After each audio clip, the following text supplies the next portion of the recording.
반갑습니다. 12월이 시작되었는데 어떻게 지내고 계시나요? 12월은이라는 시가 있는데 거기 보니까 12월은 우리 모두 사랑을 시작하는 계절입니다. 이렇게 시작하더라고요. 여러분에게 12월이 이런 계절이 되기를 축복합니다.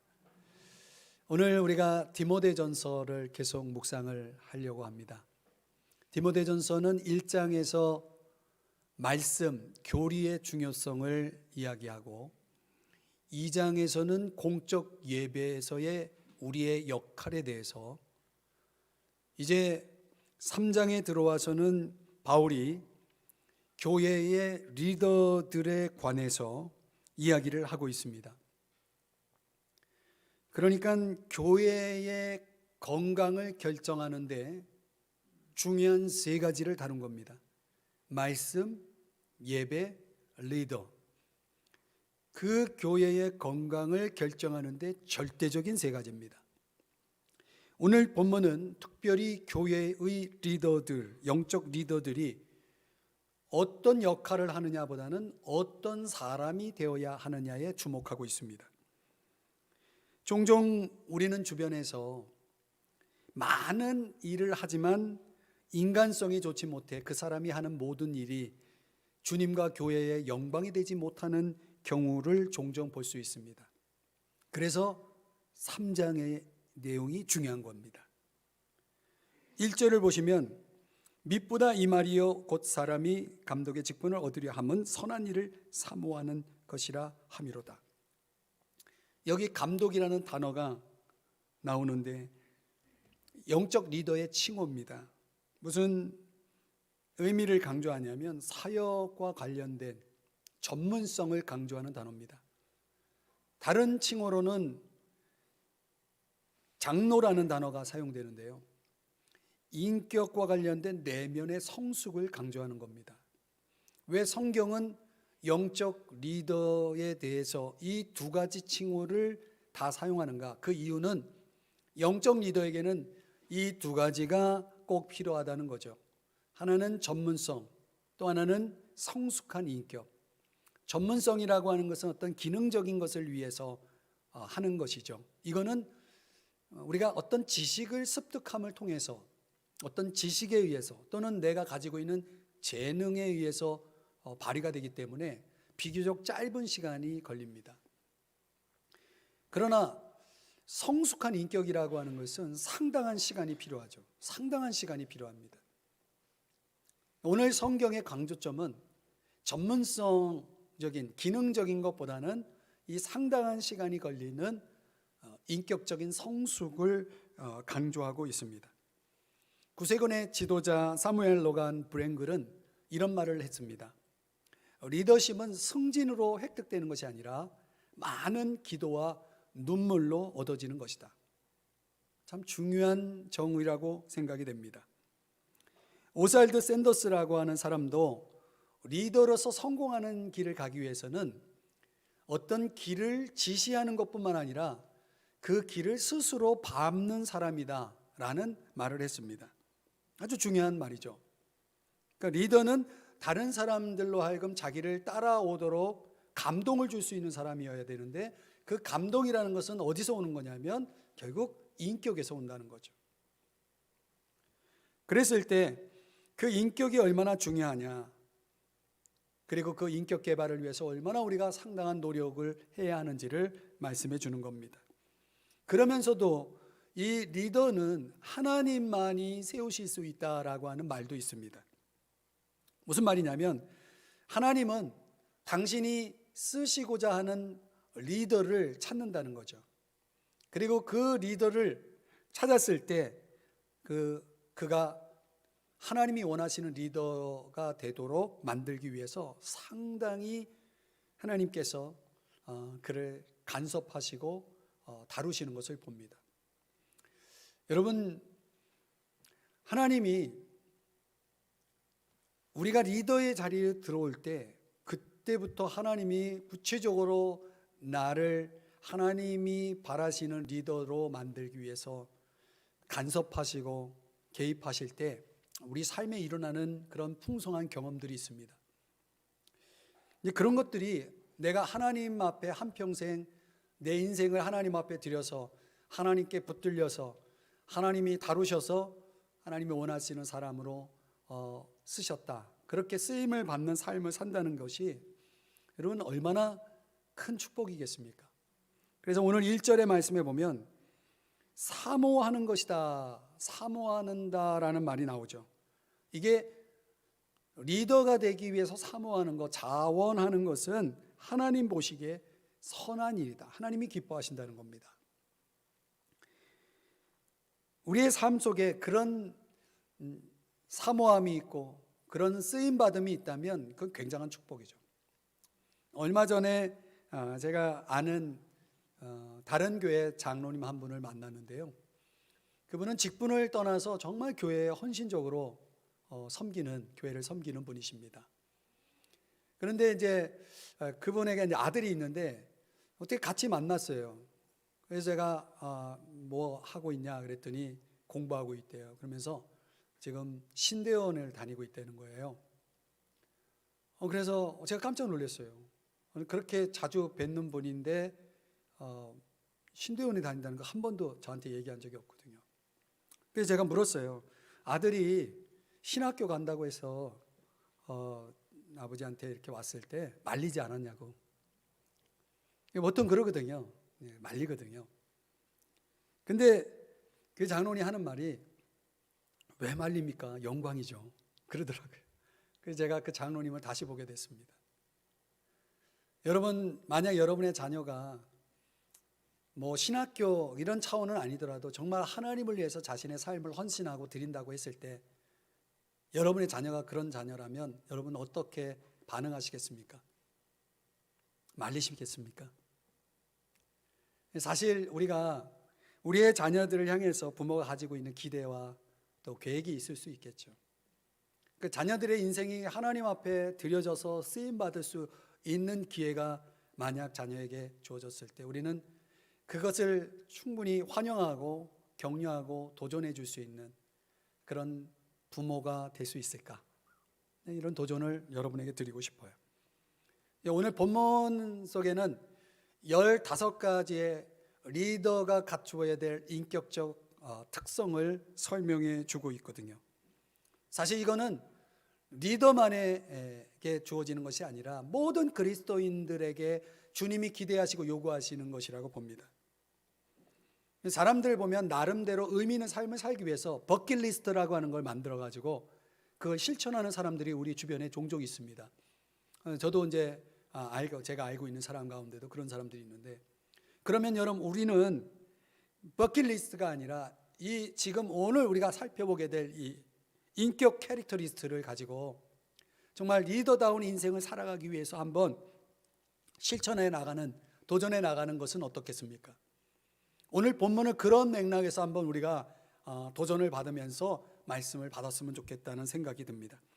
우리가 영적 리더로서 갖추어야 할 특성 15가지를 크게 6가지의 영역으로 나누려고 합니다. 첫 번째는 도덕적인 특성입니다.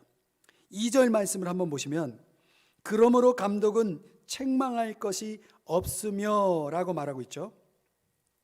여러분, 책망할 것이 없다라고 하는 것은 나무랄 데가 없다는 뜻입니다. 이거는 정말 완벽하게 산다는 얘기가 아니겠죠. 그저 평판이나 사람들의 평판이나 눈에 띄는 그런 어떤 행동, 눈에 보이는 어떤 행동에 있어서 흠잡을 데가 없는 사람을 가리킵니다. 왜 이런 면이 리더들에게 필요하고 강조되는가? 그것은 종종 리더들 안에, 교회의 리더들 안에 도덕성을 의심받는 일, 도덕성을 의심받는 어떤 행동을 보일 때 그가 속한 교회 전체가 흔들리는 경우를 우리는 볼 수가 있습니다. 우리 사회 속에 교회 안에서 벌어지는 일들이죠. 그래서 우리가 교회의 일을 방해하거나 교회의 거룩한 간증을 파괴하는 일들이 우리 리더들에게서 발견되어서는 안 되기 때문에 세상 사람들이 가지고 있는 어떤 도덕적 수준보다, 그 도덕성보다 더 높은 수준의 도덕성을 가져야 한다는 것입니다. 이와 관련해서 이어지는 두 번째 특징은 한 아내의 남편이 되며 이렇게 말하고 있죠. 그러니까 책망할 것이 없는 것과 한 아내의 남편이 되는 것이 이게 붙어 있어요. 연결되어 있어요. 이게 배우자에 대한 신실함 이런 걸 강조하는 건데요.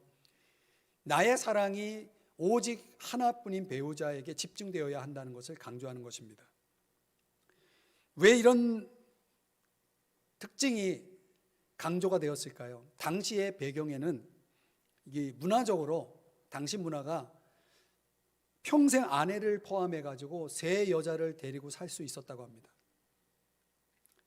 이상한 나라죠. 이상한 문화죠. 그래서 영적 리더들이, 당시의 영적 리더들이 교회 안에서 그런 문화적 영향을 받아야 했고 또 그런 것들을 거부해야 하는 차원이었기 때문에 이제 바울이 이 두 번째로서 이걸 강조하고 있다라고 봅니다. 영적 리더는요, 도덕적으로 무너지면 안 됩니다. 우리 시대, 지금 저와 여러분이 살고 있는 이 시대를 보면은 성편향적 문화의 시대입니다. 아주 성적으로 되게 문란합니다. 그런 걸 개방이라는 이름으로 허용하고 있는 그런 영역들이 많은데 사실은 그건 개방이 아니라 그거는 잘못된 거죠.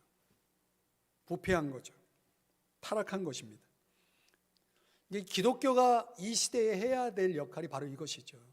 도덕적으로 무너져 있는 이 사회를, 문화를 바로잡는 일은 기독교인들이 도덕적 순결을 지켜나가고 결혼 생활에서 정절을 지켜나가는 일밖에, 그 길밖에 없는 것입니다. 우리 배우자가 아닌 다른 사람과의 관계를 갖는 것은 하나님과 가족에게 큰 죄를 짓는 것이고 교회의 영광, 주님의 영광을 가리는 아주 무서운 죄입니다. 그래서 우리가 평소 이 배우자와 많은 대화를 나누고 유혹에 노출되는 걸 피하고 성경과 기도로 무장하면서 필요하다면 관련된 상담을 받기까지 그것도 좋은 거라고 봅니다. 그래서 배우자에게 불성실한 리더가 교회에서 성실한 리더의 역할을 하는 것은 불가능합니다. 그럼 우리가 우리 스스로를 도덕적으로 잘 지켜나가는 그 높은 도덕적 수준을 이어가는 문화를 거슬러 올라갈 수 있는 그런 사람이 되는 것 굉장히 중요한 것이죠. 두 번째 영역에서는 정서적 특성을 설명합니다. 2절에 계속 보면 절제하며 이렇게 나오죠. 평정을 유지하는, 방심하지 않는 이런 뜻을 가지고 있는데 이게 뭐냐면 생활이 잘 정돈되고 먼저 할 일을 무시하지 않는 생활 철학을 가진 사람을 가리킵니다. 만일 리더가 절제하지 못한다고 볼 때 어떤 상황 속에서 그릇된 판단과 행동을 할 가능성이 있죠. 이 리더에게는 절제 인격이 굉장히 중요한 겁니다. 또 이어지는 2절 신중하며 그러죠.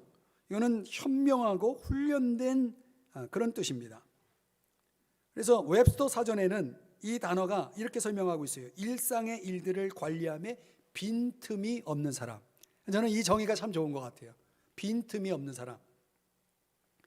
그래서 만일 리더가 이렇게 빈틈이 없는 신중한 사람일 때 그에게 발휘되는 게 뭐냐면 듣는 능력입니다. 되게 신중한 사람들은 말을 하기보다는 듣는 것을 우선합니다. 성경에도 말보다는 듣는 것을 먼저 하라고 말하고 있거든요. 말하는 건 더디하고 듣는 건 빨리 하라고 말하고 있습니다. 리더가 이런 자세를 가지면 굉장히 지혜로운 판단, 지혜로운 생각을 갖게 되고 행동을 하게 되죠. 반대로 리더가 신중하지 못할 때는 이 여러 가지 가정적으로나 교회적으로 문제가 생기는 경우가 많습니다. 또 이어지는 내용 2절에 단정하며 존경받을 만한 또는 질서 있는 이런 뜻입니다. 질서 있는 사람은 마음으로부터 질서가 있죠. 그래서 생활 자체도 질서 있게 되어 있습니다. 하나님의 질서를 반영하는 질서 있는 삶을 살아가는 사람들을 보면은 사회적으로, 가정적으로, 교회적으로 존경을 받게 됩니다. 여러분, 제 친구 얘기를 좀 하면 친구 중에 중소기업을 경영하는 그렇게 크진 않지만 꽤 연 매출액이 꽤 됩니다. 그 중소기업을 경영하는 친구인데 그리스도인입니다. 그가 이제 이야기를 해준 내용이 뭐냐면 사업상 관련된 업종의 그 사람들을 만나서 회식하는 자리가 너무 많대요. 일주일에도 몇 번 있는 거예요. 근데 그런 회식 자리에 가면 뭐가 있습니까? 보통 술이라는 게 있잖아요. 그래서 그 회식하는 자리에 나갈 때마다 이 친구는 두 가지 원칙을 지킨다고 합니다. 하나는 절대 술을 입에 대지 않는다. 두 번째는 회식비는 내가 낸다. 두 번째가 좀 특이하죠. 근데 그렇게 하는 이유가 있어요. 그렇게 함으로 인해서 본인에게 유익한 것들을 추구하는 건데, 이 두 가지 원칙을 정해놓은 이유가 복음적인, 내가 신앙인으로서 믿지 않는 사람들에게 복음적인 삶을 내가 잃지 않아야 되겠다. 이게 목적이에요. 그래서 이 두 가지 원칙을 절대적으로 내가 지킨다 해서 하는데, 그 친구가 하는 말이 이렇더라고요. 자기가 뭐 이런 식사할 때 기도를 하니까 기독교인이라는 걸 안 되는 거예요. 그 사업상 만나는 사람들이. 근데 술을 입에 대지 않잖아요. 그러면 회식할 때 그런 사람이 있으면은 별로 이렇게 분위기가 좋지 않아요. 그런데 자기를 너무 좋아한다는 거예요. 그리고 꼭 회식 자리에 꼭 부른다는 거예요. 이유가 뭘까요? 어떻게 그런 것만 기억하십니까? 근데 이 친구가 결론적으로 하는 말이, 자기는 그런 원칙을 가지고 있어서 신앙도 지키면서 사업도 잘 운영을 해서 매년마다 매출이 올라가고 있다. 아주 좋은 간증을 저한테 이렇게 하더라고요. 여러분, 제가 이 친구를 생각하면서 오늘 본문에 말씀하고 있는 정서적 특징 세 가지, 절제, 신중, 단정, 그 모습이 그 친구에게 그대로 적용되는 걸 볼 수가 있어요. 그 세 가지 그 캐릭터를 한 단어로 바꾸면 자기 통제력이라고 말할 수 있죠. 자기 통제력. 여러분 혹시 읽어보셨는지 모르겠지만 인격론이라는 책을 쓴 세뮤얼 스마일즈라는 그 사람의 이야기가 뭐냐면, 자제력이라고 하는 것은 험난한 인생길을 평평하게 고르는 일이다.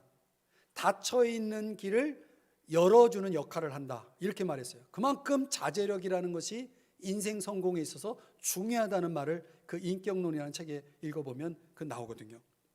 근데 인생의 성공이 그렇게 그런 자기 통제력에 달려 있다면, 우리가 이걸 위해서 이 친구의 예를 들었지만은 분명한, 단 몇 가지라도 분명한 생활 규칙을 정해놓고 그것을 끊임없이 지켜나가는 그런 자기 관리, 그런 훈련, 이런 것들이 필요하다는 거죠. 특별히 리더의 이 캐릭터를 가질 사람들, 리더가 될 사람들에게는 이런 부분들이 굉장히 중요한 겁니다. 이제 관계적인 특성으로 좀 영역을 좀 살펴본다면, 2절에 나그네를 대접하며, 우리가 인간관계를 잘 해나가는 것이 리더에게는 참 필요하거든요. 그 중에 나그네를 대접하며가 나오는 겁니다.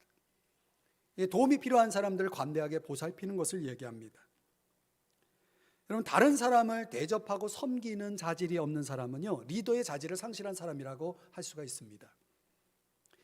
히브리서 13장 2절에 보면 손님 대접하기를 잊지 말라, 부지 중에 천사들을 대접한 일이 있다, 이런 말씀을 하고 있습니다. 창세기 18장에 나오는 내용이거든요. 그런데 오늘 우리가 살면서 누군가를 대접한다는 것은 참 축복된 일이다. 제가 좋아하는 성 프란시스의 기도에 보면은 이런 내용이 나오잖아요. 위로받기보다는 위로하고 이해받기보다는 이해하고 사랑받기보다는 사랑하게 하소서. 이는 줌으로써 받고. 이 부분을 여러분에게 강조하고 싶어요. 주는 게 뭡니까? 그게 곧 받는 거예요. 사람이 남을 대접한다는 것이 참 복된 일이에요. 왜냐하면 그게 다 돌아오는 거거든요. 저와 여러분이 할 수 있는 한 베풀고 나누고 주는 그런 삶을 살아갈 수 있기를 축복합니다. 할 수만 있다면, 대접하려면 여러분의 가정을 개방해야 되겠죠. 홍콩처럼 땅이 좁고 인구가 많아가지고 굉장한 고층의 아파트에 사는 사람들은 손님을 대접하는 것이 공간적으로 어렵죠. 그래서 홍콩 사람들은 그렇게 한다고 그러죠. 그 시내에 그 음식거리가 있다고 해요. 그래서 저는 한 번도 안 가봤지만 음식거리에 그렇게 사람들이 많다는 거예요. 그게 다 대접하는 일들을 위해서 그런 모임들이 이루어지는 거죠. 이제 우리들 문화 속에 또 영적 리더의 그런 중요한 인격적 자질로서 대접하는 것, 여러분이 할 수만 있다면 그렇게 살아갈 수 있기를 주님 축복합니다. 또 2절에 보면 가르치기를 잘하며, 이거는 성경 말씀을 능숙하게 다루는 능력을 가리키는데요. 이게 잘하며라는 것이 가르치는 능력에만 국한된 것이 아니라 뭔가 내가 배우고 알게 된 어떤 말씀을 누군가에게 전해주고 싶은, 누군가에게 나누고 싶은 열정을 의미하기도 하고, 실제적으로 그것을 가지고 다른 사람을 양육하고 돕는 일을 하는 사람을 얘기해요. 이런 일을 교회에서 하는 사람들, 대개 교사나 구역장 역할을 하는 사람들이죠.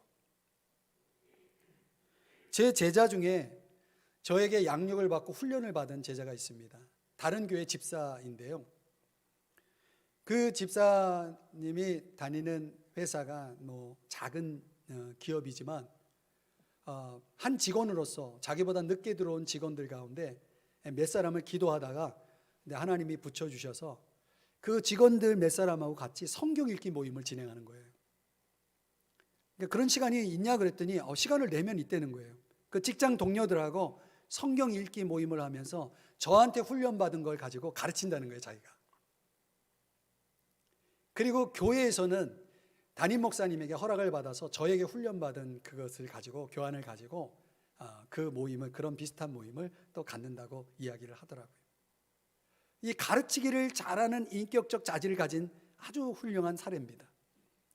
그것이 단순히 교회 안에서만 일어나는 것이 아니라 내가 누구를 만나든 어떤 기회가 주어졌을 때 하나님이 내게 주신 말씀의 은혜를 누군가에게 나누고 싶고 전할 수 있는 그런 준비가 되어 있는 사람들은 가르치기를 잘하는 인격적 자질을 소유한 사람들이죠. 그런 사람이 되려면 적어도 평소에 내가 부지런히 성경 말씀을 배우는 일에 참여해야 될 거고, 그러면 당연히 내 믿음은, 말씀으로 내 믿음은 자랄 것이고, 그죠? 그 믿음이 자라기 때문에 더 담대함과 지혜가 있을 것이고 다른 사람들을 더 잘 도울 수 있게 되겠죠. 그것은 우리의 일상 속에서 얼마든지 어떤 장소이든 언제든지라도 가능하다는 것이죠.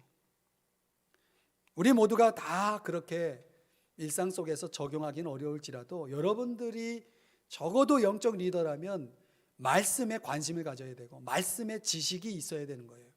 그렇지 않다면 리더의 자격을 상실한 사람이라고 봅니다. 또 관계적 특성 속에 이렇게 모이고 만나고 하다 보면 또 술이라는 게 또 등장하잖아요. 그래서 이어지는 3절의 내용이 술을 즐기지 아니하며가 나오는 겁니다. 술을 즐긴다는 게 뭡니까? 이게 술자리에 오래 앉아서 술을 마신다는 얘기예요. 왜 이것이 강조되느냐? 당시 교회의 영적 리더들도 일반 사회 모임이 있었을 거 아닙니까? 그 사회 모임에 술이 나오는 모임들이 많이 있는데 그런 모임에 초대되는 거예요. 그런 영적 리더들이 그런 가운데서 술을 즐기지 말아야 된다라는 것을 강조한 거죠. 오해하지 말아야 될 것은 성경에 포도주를 마신다는 내용이 나오잖아요.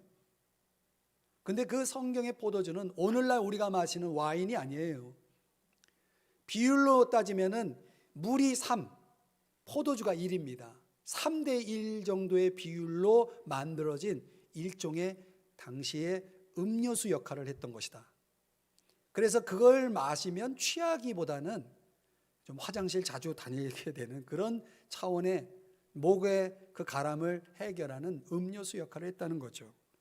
그러니까 여러분, 성경은 절대적으로 술의 해악을 경고하고 있고 술 취함을 금하고 있다는 사실이에요. 이걸 여러분이 꼭 기억을 해야 됩니다. 그러니까 우리는 술 취함이 아니라 성령 충만을 받아야 된다. 우리 몸으로 술이 우리 몸을 망가뜨리도록 방치하면 안 된다. 우리 몸은 온전히 하나님께 영광이 되어지는 몸이 되어야 된다. 이걸 지금 강조하고 있는 거죠. 우리나라 사람들은 자기 주량을 자랑하는 이상한 문화가 있어요. 그게 세상에 자랑할 게 그렇게 없습니까? 여러분, 그래서 영적 리더는요, 이 세상의 술 문화를 그 압박을 능히 이겨내는 그런 사람이 되어야 됩니다. 아까 제 친구 얘기도 했잖아요. 술을 마시지 않아도 얼마든지 사회생활이 가능하고 사업도 가능하다. 틀림없는 얘기거든요. 또 3절에 보면 관계적 특性가운데 구타하지 아니하며, 이거는 사람을 괴롭히지 않는 거예요. 물리적으로 육체적으로 힘을 동원해서 사람을 괴롭히는 일을 얘기합니다. 야고보서 1장 20절에 보면은 사람이 성내는 것이 하나님의 의를 이루지 못한다라고 말하고 있거든요. 사람이, 특별히 리더들은 힘을 쓰면 안 됩니다. 물리적으로 힘을 써서 다른 사람을 괴롭히는 일들은 절대 있어서는 안 되겠죠. 또 이어지는 내용, 오직 관용하며, 이거는 양보하고 덮어준다라는 뜻을 가지고 있어요. 여러분, 만일 남의 약점을 알았어요. 그러면 그것을 약점을 들추어내고 고발하기를 좋아하는 사람이라면, 그런 사람이 리더라면 교회는 어떤 교회가 되겠습니까? 정죄하는 분위기가 조성되겠죠. 끔찍한 일이에요. 만약 정말 리더로서 합당한 자세를 가진 사람이라면 다른 사람의 어떤 결정적인 약점이나 또 다른 사람이 겪는 어떤 어려움이 있다는 사실을 내가 알았을 때 그것을 마음에 담고 비밀을 지켜줄 수 있는 사람, 더 나아가서 그를 위해서 내가 뭔가라도 도움을 줄 수 있도록 아주 조심스럽게 그렇게 접근하는 사람, 저는 이런 리더들이 많으면 많을수록 교회는 평화롭고 행복한 공동체가 될 줄 믿습니다. 근데 우리들이 그런 리더가 되어야 된다는 거죠. 또 3절에 보면 다투지 아니하며, 이게 나오죠. 여기 다툰다는 것은 말다툼을 이야기합니다. 여러분의 대화 스타일은 어떤가요? 어떤 사람은 자꾸 대화를 하면 싸우려고 하는 사람이 있죠. 사도 요한, 신약 성경에 나오는 사도 요한은 별명이 뭐냐면 우레의 아들, 번개 있죠. 우레의 아들이에요. 왜 이런 별명이 붙여졌냐면 이 말다툼을 잘하는 사람이에요. 이 사람이. 전설에 의하면 그래서 붙여진 별명이라는 거예요. 이게 말다툼을 얼마나 잘하는지. 근데 그 사람이 나중에 요한 1서, 2서, 3서를 보면 아시겠지만은 사랑의 사도가 됩니다. 아주 사랑을 깊이 깨닫고 깊은 사랑을 실천하는 사랑의 사도로 변화되죠. 혹 우리 가운데도 그런 변화가 필요한 사람은 없습니까? 여러분, 영적 리더가 정말 조심해야 될 것은 말다툼입니다.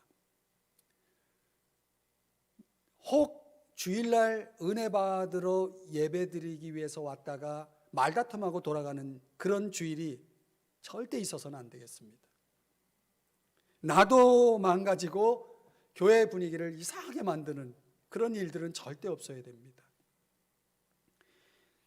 그런 치명적인 결함이 혹 리더에게 있다면 그 리더가 있는 공동체는 불행할 수밖에 없는 것입니다. 그래서 제가 제안하고 싶은 것은, 사람이 또 다툼이 혹 있을 수는 있잖아요.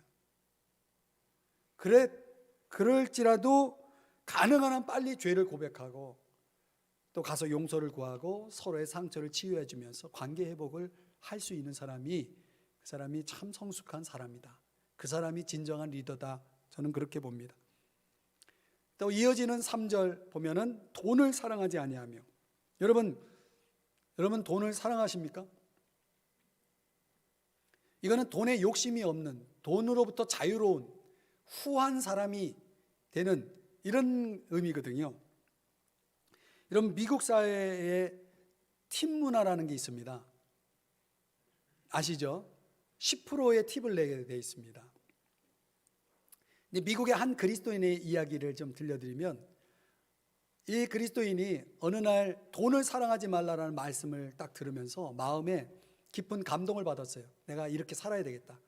그것을 실천하기 위해서 하나님 마음에 감동을 준 게 뭐냐면, 내가 자주 가는 단골 식당에 팁을 내가 줘야 되는데 기본이 10%잖아요. 그건 누구라도 하는 거죠. 근데 15%의 팁을 거기다 테이블에다 올려놓고 나오는 거예요. 근데 그 식당 종업원들 사이에서 소문이 난 거예요. 야, 어느 손님이 이거 잘못 놓고 간 게 아니고 15%의 팁을 놓고 가더라. 그게 소문이 났어요. 그리고 식사할 때 보니까 그 손님이 기도를 하는 거 보니까 분명히 기독교인이다. 그래서 이 신앙과 15% TV 소문이 나가지고 그 손님이, 그 그리스도인이 그 식당에 오는 날은 손님이 종업원들이 난리가 나는 거예요. 자연스럽게 자기가 그 종업원들 가운데 믿지 않는 사람들에게 복음을 전하고 그리스도를 전하는 기회를 얻었다는 간증을 제가 어느 책에서 보면서 참 바로 이거죠. 돈을 사랑하지 않는다는 게 뭡니까? 후한 사람이 되는 거예요. 문제는 돈이 아니라 뭡니까? 돈을 사랑하는 거죠. 영적 리더는 하나님을 사랑하는 본을 보이고 정말 온전히 하나님께 헌신하면서 정직하고 성실하게 살아가는 모습, 하나님과 그리고 교회가 언제나 첫 우선순위가 되는 그런 사람을 오늘 우리는 돈을 사랑하지 않는 리더의 모습이라고 봅니다. 근데 우리가 그런 모습이 되기 위해서 정말 돈을 사랑하지 않는 그런 신앙인, 그런 리더가 되기 위해서 우리가 실천할 수 있는 건 뭘까요? 저는 그게 주는 삶을 사는 거라고 봅니다. 내가 부지런히 주면 내가 돈을 사랑하지 않게 되는 거죠. 내가 어떻게 다른 사람을 위해서 주는 삶을 살 수 있을까? 먼저는 자족이 있어야 되고요. 그리고 두 번째는 하나님께 드릴 줄 알아야 됩니다. 여러분, 우리가 하나님께 헌금을 드린다는 것은요, 우리의 믿음을 드리는 거거든요. 우리의 마음을 드리는 거거든요. 우리가 하나님께 팁을 드리는 게 아니거든요. 어떤 사람은 마치 팁을 드리듯 그렇게 생각하는 사람이 있는데 그건 절대적으로 아닙니다. 액수를 떠나서 하나님 앞에 내가 내 믿음과 마음을 드린다는 것이 우리가 돈을 사랑하지 않는 비결 가운데 하나가 될 수 있다는 거예요. 그래서 더 나아가면은 어떤 선한 일에 대해서는 물러서지 않고 앞장서서 내 물질을 쓸 수 있는 사람. 이게 정말 좋은 일이고 보람된 일이고 필요한 일이고 할 만한 일이다 라고 생각할 때는 누가 나서기 전에 내가 먼저 앞장서서 물질을 쓸 수 있는 사람. 저는 그런 사람이 돈을 사랑하지 않는 그런 리더의 길을 가는 사람이라고 보는 거죠. 그러니까 저와 여러분 모두에게 그런 부분이 있어야 우리가 리더로서의 자질을 갖추는 것이다 라는 것이죠. 관계적인 특성에 여러 가지 좀 많은 내용들이 있었죠. 이제 가정적인 특성으로서 살펴볼 것은, 여러분 한번 4절을 같이 한번 읽어보겠습니다. 4절입니다. 시작. 자기 집을 잘 다스려 자녀들로 모든 공손함으로 복종하게 하는 자라야 할지며. 여러분, 넬슨 만델라 잘 아시죠? 흑인 해방을 위해서 자신의 모든 것을 희생한 사람 아닙니까? 그가 결국은 목표를 이루어서 노벨 평화상까지 받고, 그죠? 그 흑인의 참정권이 허용된 그 선거에서 여러분 잘 아다시피 대통령으로 당선되지 않습니까?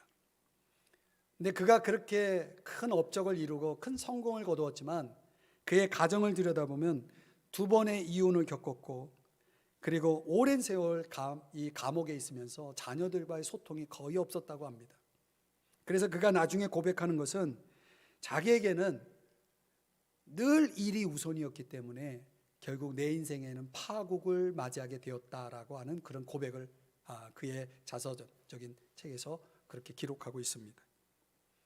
그러니까 우리가 정말 어려운 일일 수 있지만요, 그럼에도 불구하고 리더가 정말 조심해야 될 건 뭐냐면, 내가 리더십으로서 책임져야 할 일과 그리고 또 가정을 위해서 내가 해야 될 어떤 그런 의무들, 역할들의 이 균형을 갖는 것입니다.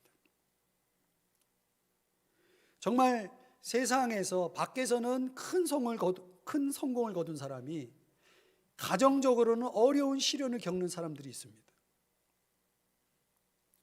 좀 안타까운 일이지만 그런 것들은 결국 이 균형을 잃어버렸기 때문에 벌어지는 일이죠. 그래서 오늘 본문에도 말씀하는 것처럼 자녀들이 모든 공손함으로 복종하는 그런 자녀가 된다는 것은 그만큼 가정의 경영을 잘 이루어 낸 결과라고 보는 것입니다. 근데 가정 밖에서 너무 많은 일을 해서 에너지를 다 쏟고 집에 가서는 그냥 손을 놓는 그런 경우는 균형을 잃어버린 거죠. 그건 상당히 큰 실수를 하는 겁니다. 제가 한때 목회를 하면서 그런 생활을 했습니다. 저에게도 많은 아픔이 있었죠. 그러니까 자기 집을 잘 다스린다는 것이 굉장히 중요하다 말씀드리고 싶어요.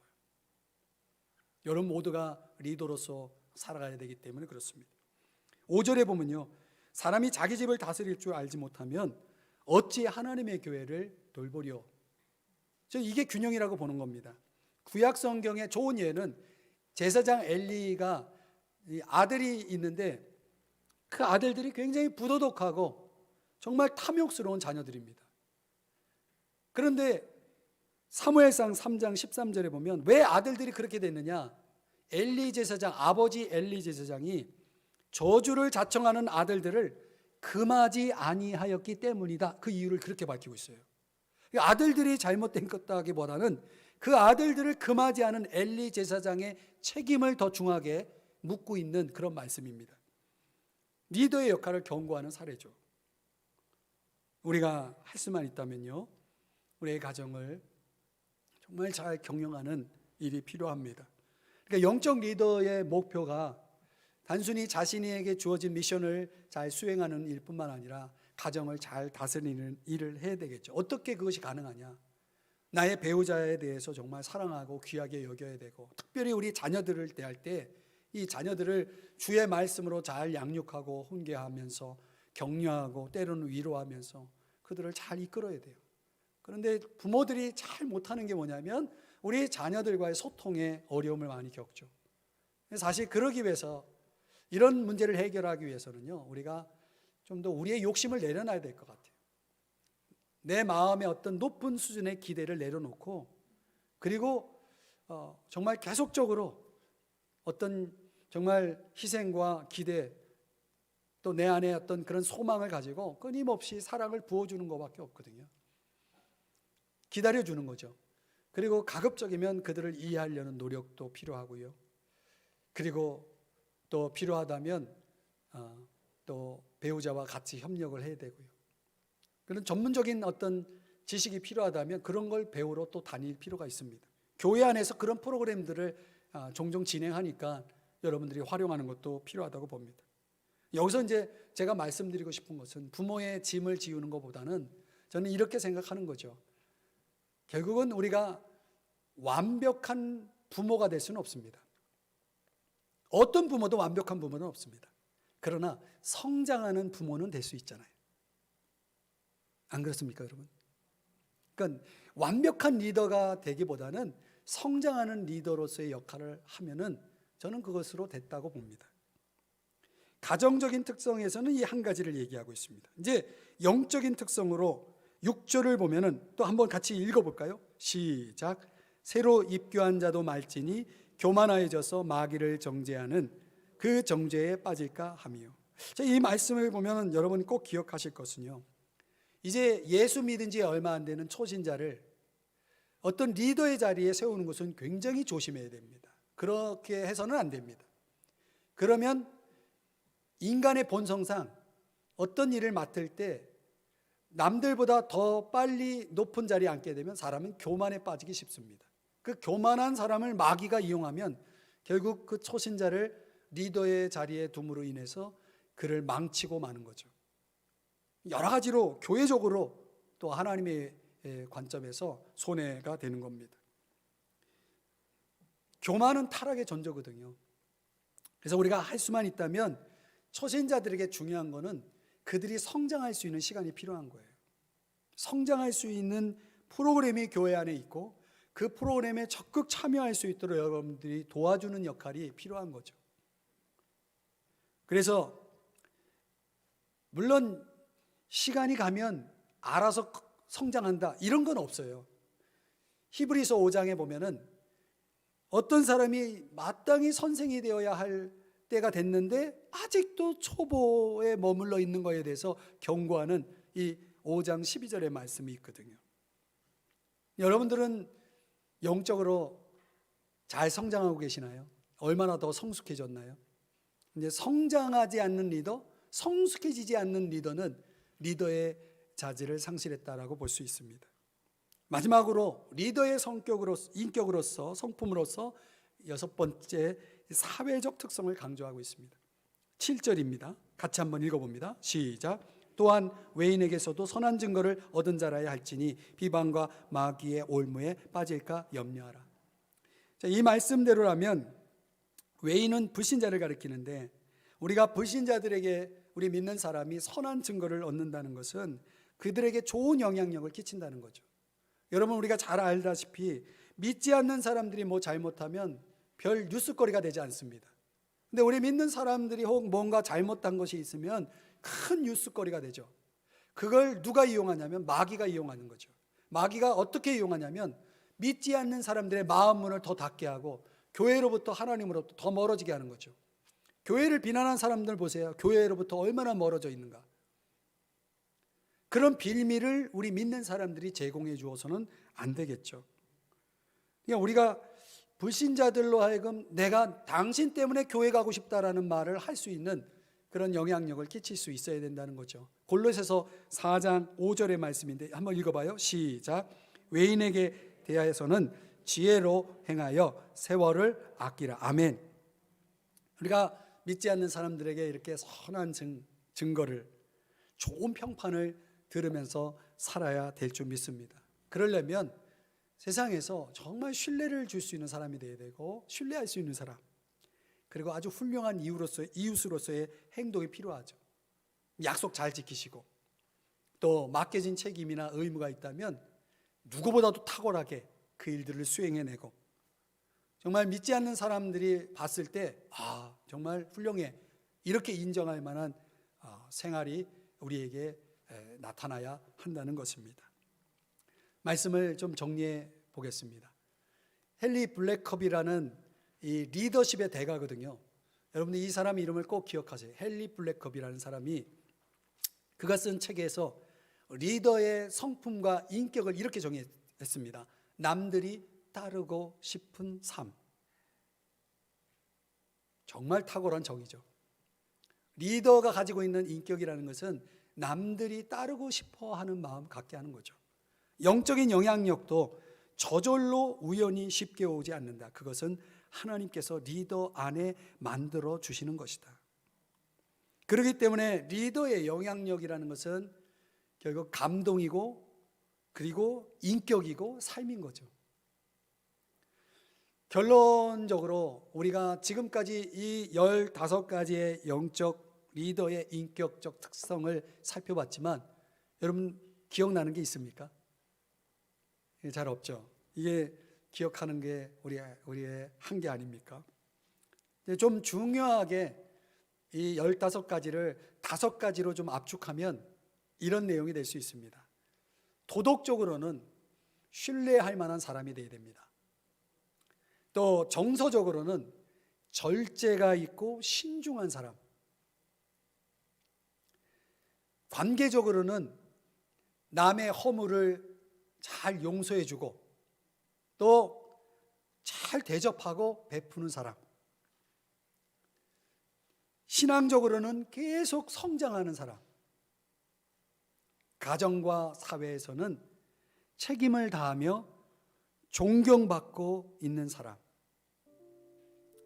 저는 이게 리더다움의 모습이다. 리더로서의 합당한 인격적 특성이다. 이렇게 정리해 보고 싶습니다. 여러분, 이 특성들을 우리가 어떻게 다 그것을 실천해 나갈 수 있겠습니까? 그런데 이것이 주님을 섬기는 모든 사람들에게 요구되는, 하나님이 우리에게 요구하시고 기대하시는 그런 특성이라는 것이에요. 어렵다고 생각하시나요? 할 수 없다라고 생각하시나요? 여러분, 우리가 완벽하려고 할 필요는 없어요. 우리의 약함이 있기 때문에. 그러나 적어도 주님이 기대하시는 리더가 되기 위한 노력은 있어야 하지 않겠습니까? 저는 그렇게 생각합니다. 이것이 우리가 평생을 두고 씨름해야 할 문제고, 저와 여러분이 이 길을 가고자 한다면 주님이 반드시 여러분을 도와주실 줄 믿습니다. 참된 리더입니까? 여러분에게 마지막 묻고 싶습니다. 하나님이 찾으시는 리더가 되기를 바랍니다. 여러분 안에 리더가 되고자 하는 선한 열망을 갖기를 원합니다. 그래서 여러분에게 이 도전을 준 이런 내용들을 가지고 거룩한 실천의 노력을 지속해 나갈 수 있기를 주님의 이름으로 축복합니다.